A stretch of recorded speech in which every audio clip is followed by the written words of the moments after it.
Hello everyone, hope आप सब ठीक होंगे। आज हमारा टॉपिक है हबीब्स इंग्लिश एकेडमी में ग्रामर का लेक्चर नंबर 28। ये बहुत अहम लेक्चर्स हैं, सीरीज़ ऑफ लेक्चर्स हैं जो आप सुन रहे हैं। आज का हमारा टॉपिक है नाउन ही हम क्लियर कर रहे हैं पहले से लेकर 28th लेक्चर तक। और द नाउन में आज हम पढ़ेंगे केस की लुग़वी माना होती है, लफ्ज़ी माना होती है हालत, यानी किसी भी नाउन या प्रोनाउन की इन्फ्लेक्शनल नाउन या प्रोनाउन की तब्दील शुदा शक्ल, जो हमने पहले वाले कोर्स में भी पढ़ी थी। इसकी डेफिनेशन किसी भी इसम या ज़मीर की तब्दील शुदा शक्ल को केस कहते हैं।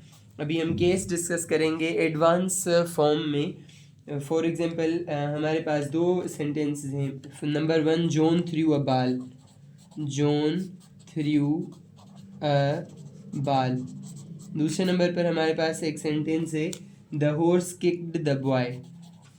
जॉन थ्रू अ बाल का मतलब होगा कि जॉन ने बाल फेंका। The horse kicked the boy का मतलब है कि घोड़े ने लड़के को टांग मारी, लात मारी। अभी सेंटेंस नंबर 1 में जो जॉन है वो सब्जेक्ट है, ये सब्जेक्ट है। It is the answer to a question. अगर हम ये सवाल पूछें हु, सब्जेक्ट मालूम करने के लिए हम हु पूछते हैं या वाट, हु या वाट, ये इसकी ट्रिक होती है सब्जेक्ट मालूम करने की। यहाँ पर हु होगा, हु थ्रू अ बाल।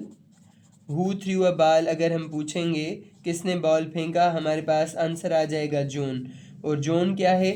जॉन जो है वो सब्जेक्ट है। जब भी हम हु या वाट लगाएंगे किसी जुमले से पहले, ये इसकी ट्रिक है, किसी भी जुमले से पहले अगर हम हु या वाट लगाएंगे तो वहाँ पर हमें सब्जेक्ट मालूम हो जाएगा। Understand? Who through a stone, who through a बाल, जॉन थ्रू अ बाल। The group of words through a बाल इज़ द प्रेडिकेट। अभी ये वाला जो है ये सब्जेक्ट है, और इसके अलावा सब्जेक्ट के अलावा जो चीज़ होती है उसे हम कहते हैं कि वो प्रेडिकेट है। सब्जेक्ट के अलावा जो भी चीज़ होती है उसे हम प्रेडिकेट कहते हैं। Understand? The predicate contains the verb. Predicate में वर्ब भी होता है। यहाँ पर थ्रू है, थ्रू जो खुद है वो एक वर्ब है। प्रेडिकेट में वर्ब भी आ जाता है। What did John throw? John ने क्या फेंका? जॉन ने एक बाल फेंका। What did John throw? John ने क्या फेंका? जॉन ने एक बॉल फेंका, बॉल। तो ये बॉल क्या है? बॉल एक ऑब्जेक्ट है, बॉल एक ऑब्जेक्ट है। अभी जो बॉल है इसमें हमने देखा कि अगर जुमले के दो पार्ट्स किए जाएं, जॉन थ्रू अ बाल, जॉन सब्जेक्ट है और थ्रू अ बाल एक प्रेडिकेट है। थ्रू जो है वो खुद वर्ब है और अ बाल ऑब्जेक्ट है। तो सब्जेक्ट वाले हिस्से में सिर्फ सब्जेक्ट ही आता है, प्रेडिकेट वाले हिस्से में वर्ब भी आता है, ऑब्जेक्ट भी आता है, और कभी कभी एक्सटेंशन ऑफ सेंटेंस, उसके अलावा भी कोई चीज़ें आ जाती हैं। ठीक है? Stone. In the sentence two the horse is the subject. दूसरे वाले जुमले में जो हॉर्स है वो सब्जेक्ट है। सेकंड सेंटेंस में horse is the subject, horse हमारा सब्जेक्ट है। और kicked the boy, horse subject, kicked verb है, और इसका ऑब्जेक्ट है द बॉय। द बॉय इसका ऑब्जेक्ट है। तो देखें, हमने तीनों चीज़ें डिस्कस कर ली कि सब्जेक्ट क्या होता है, वर्ब क्या होता है और ऑब्जेक्ट क्या होता है। सब्जेक्ट जो होता है वो काम का करने वाला, वर्ब यानी कि खुद काम, और ऑब्जेक्ट वो होता है जिस पर काम हो। जॉन थ्रू ए स्टोन में जॉन सब्जेक्ट है, थ्रू वर्ब है, अबाल ऑब्जेक्ट है।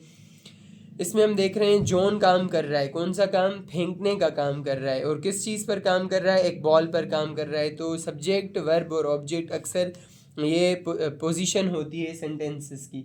द नाउन बॉय, दूसरे वाले में जो बॉय है, the horse kick the boy, boy खुद ऑब्जेक्ट है। हमने एक्सप्लेन किया it is answer to the question whom did the horse kick. अगर हम पूछें हुम तो हमारा ऑब्जेक्ट आ जाएगा, whom did the boy horse, whom did the horse kick, horse ने किसको लात मारी? Horse kick the boy, boy आ जाएगा। ऑब्जेक्ट मालूम करने के लिए हमारे पास ट्रिक होती है कि हम हुम लगाएं। अगर इंसान है, अगर नॉन लिविंग थिंग है तो वहाँ पर हम व्हाट लगाते हैं और हमारे पास ऑब्जेक्ट आ जाता है। तो ये था हमारा कंसेप्ट नाउन का, जिसमें हमने सब्जेक्ट पढ़ा, वर्ब पढ़ा और ऑब्जेक्ट पढ़ा। तीन चीज़ें हमने क्लियर की। सब्जेक्ट क्या होता है? काम का करने वाला।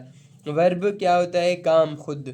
और ऑब्जेक्ट जिस चीज़ पर काम होता है। सब्जेक्ट, वर्ब, ऑब्जेक्ट, ये सिंपल सी चीज़ें हैं जो हर सेंटेंस में इस्तेमाल होती हैं। ये नाउन का केस है, इनके नाम हम पढ़ेंगे कि सब्जेक्ट को क्या कहते हैं, ऑब्जेक्ट को क्या कहते हैं और पॉसेसिव क्या होता है।